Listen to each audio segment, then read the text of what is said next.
Most important questions के बारे में जब हम बात करेंगे, वो क्वेश्चन जो पॉलिटिकल साइंस के क्लास 12th के लिए बोर्ड के एग्जामिनेशंस के लिए बहुत इंपॉर्टेंट होने जा रहे हैं। साथ ही साथ ये क्वेश्चंस किसी भी कॉम्पिटिटिव एग्जामिनेशन के लिए, एसएससी के लिए, जनरल कॉम्पिटिशन के लिए, बीपीएससी के लिए, हर चीज़ के लिए बहुत इंपॉर्टेंट होने जा रहा है। तो ध्यान से इस क्वेश्चन को हम देखेंगे और सॉल्व करेंगे। तो सबसे पहला क्वेश्चन जब हम बात करते हैं तो यहाँ पे क्या है, who is considered the father of modern political science. ठीक है, इस क्वेश्चन में एक ट्रिक है। अगर क्वेश्चन सिर्फ पूछता है who is considered as father of political science के राजनीतिक शास्त्र के पिता किसे कहा जाता है, तो वहां पर हम एरिस्टोटल में टिक मारेंगे। लेकिन यहां पर है क्या, modern political science, that means कि आधुनिक राजनीतिक शास्त्र का पिता किसे कहा जाता है, तो यहां पर एरिस्टोटल को नहीं कहा जाता है, बल्कि निकोलो मैकियावेली को कहा जाता है father of modern political science. ठीक है, इसी तरह से जब हम दूसरे क्वेश्चन की तरफ आएंगे तो ये देखेंगे कि in which group of the article of the Indian Constitution is the right to equality? right to equality किस ग्रुप का पार्ट है? ठीक है, तो इस पार्ट में सभी आर्टिकल्स को जब हम देखेंगे तो 14 से 18 तक जो बात की गई है वो समता के बारे में बात की गई है, राइट टू इक्वालिटी के बारे में बात की गई है। तो ये ऑप्शन हमारा सही हो जाएगा। ठीक है, एक और चीज यहाँ पर छोटा इन्फॉर्मेशन जान लेते हैं। ये 14 to 18 या राइट टू इक्वालिटी किस चीज का पार्ट है? ये हमारे फंडामेंटल राइट्स का पार्ट है। ठीक है ना, फंडामेंटल राइट्स दैट मीन्स मौलिक अधिकार। और ये फंडामेंटल राइट्स इंडियन कॉन्स्टिट्यूशन में कौन से पार्ट में दिया गया है? तो ये third part of the Indian constitution में ये बात की गई है। और इससे एक और क्वेश्चन यहां पर डील हो जाएगा कि कितने पार्ट्स टोटल हमारे इंडियन कॉन्स्टिट्यूशन में प्रेजेंटली हैं। तो अभी कितने पार्ट्स हैं? 25 पार्ट्स है। ठीक है ना, और जब हमारा भारतीय संविधान बना था तो इसमें कितने पार्ट्स थे? इनिशियल इस वक्त 22 पार्ट्स थे जब हमारा संविधान बना था। अभी के टाइम में 25 पार्ट्स है। फंडामेंटल राइट हमारे थर्ड पार्ट का हिस्सा है। और समता के अधिकार के बारे में बात हम लोग 14 से 18 में करते हैं, राइट टू इक्वालिटी। ठीक है, इसी तरह से जब नेक्स्ट क्वेश्चन देखेंगे तो क्या है, in a parliamentary system of government in whom is the real executive power vested? ठीक है, तो यहां पर क्या पूछा जा रहा है कि रियल एग्जीक्यूटिव पावर जो है पार्लियामेंट्री सिस्टम ऑफ गवर्नमेंट में जो हमारे भारत में उपयोग की जाती है, वहां पर किसके पास रियल पावर है? तो रियल पावर की जब बात करेंगे तो आंसर हमारा क्या हो जाएगा?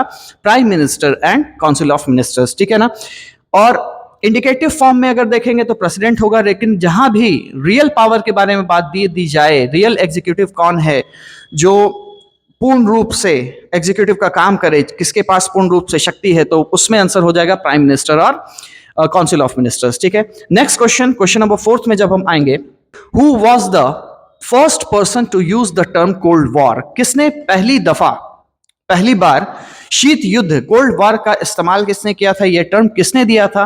तो इसमें आंसर होगा बर्नार्ड ब्रॉच। इन्होंने दिया था। और ये कब दिया था इन्होंने? तो ईयर 1947 में। यही पहले इंसान थे जिन्होंने कोल्ड वॉर का नाम दिया था 1947 में, जो आगे चल करके बहुत ही ज्यादा फेमस हुआ। आज हम पढ़ते भी हैं और इससे बहुत सारा क्वेश्चंस भी एग्जामिनेशंस में देखने को मिलता है। ठीक है, 5th क्वेश्चन के बारे में जब बात करेंगे, how many permanent members are there in the United Nation Security Council? United Nation Security Council में परमानेंट मेंबर्स की संख्या कितनी है? तो परमानेंट मेंबर्स की संख्या 5 है। 5 मेंबर्स ऐसे हैं जो यूनाइटेड नेशन सिक्योरिटी काउंसिल के मेंबर हैं। ठीक है, next question, What kind of characteristic of the state is sovereignty? ठीक है ना, sovereignty क्या होती है? संप्रभुता। हिंदी में इसको संप्रभुता कहा जाता है। और राज्य के पास स्वप्रभुता, दैट मीन्स किसी कंट्री को स्वप्रभु या सोवेरियन हम कब कहेंगे? तो और इसमें सबसे एसेंशियल और सबसे इंपॉर्टेंट फीचर क्या है? तो इन ऑप्शंस को देखते हैं। एक्सटर्नल कैरेक्टरिस्टिक्स है, ये नहीं, सॉवरेनिटी एक्सटर्नल बाहरी कैरेक्टरिस्टिक नहीं है। एसेंशियल एंड सुप्रीम कैरेक्टरिस्टिक, बिल्कुल ऑप्शन नंबर बी, ये बहुत ही एसेंशियल, बहुत महत्वपूर्ण और बहुत ही इंपॉर्टेंट कैरेक्टरिस्टिक है, फीचर है किस चीज का भाई? तो स्वप्रभुता का, सॉवरेनिटी का। ठीक है, क्वेश्चन नंबर 7 में, which is considered the 4th pillar of democracy? Democracy का चौथा स्तंभ किसे माना जाता है? डेमोक्रेसी को हिंदी में क्या बोलते हैं?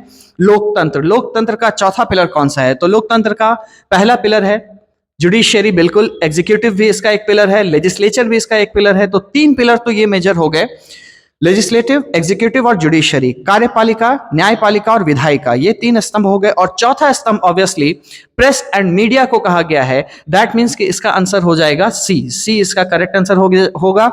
चौथा पिलर है मीडिया, दैट मीन्स कि हमारे जो भी मीडिया, चाहे प्रिंट मीडिया हो या फिर डिजिटल मीडिया हो, ये हमारा 4th पिलर है। और ये बहुत ही इंपॉर्टेंट रोल प्ले करता है डेमोक्रेसी को सही तरीके से रन करने में और लोगों को प्रॉपरली सभी अवेयरनेस और इंफॉर्मेशन पहुंचाने में। Question number 8, the state is an instrument of exploitation, this idea is related to which ideology. ठीक है ना, स्टेट राज्य जो है वो किस चीज का सोर्स है? Instrument of exploitation. एक्सप्लॉयटेशन का मतलब क्या होता है? शोषण। ठीक है ना, शोषण करना ये एक राज्य का प्रतीक है।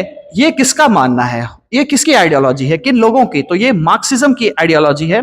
ठीक है ना, ये मार्क्स की आइडियोलॉजी है। Question number 9, by which amendment were the words socialist and secular added to the preamble of Indian constitution. भारतीय संविधान के प्रस्तावना में, प्रियम्बल किसको कहते हैं? प्रस्तावना को। प्रस्तावना में सोशलिस्ट वर्ड और सेकुलर वर्ड, दैट मीन्स समाजवाद और साथ ही साथ धर्मनिरपेक्ष, ये वर्ड किस अमेंडमेंट से, किस संशोधन से ऐड किया गया था?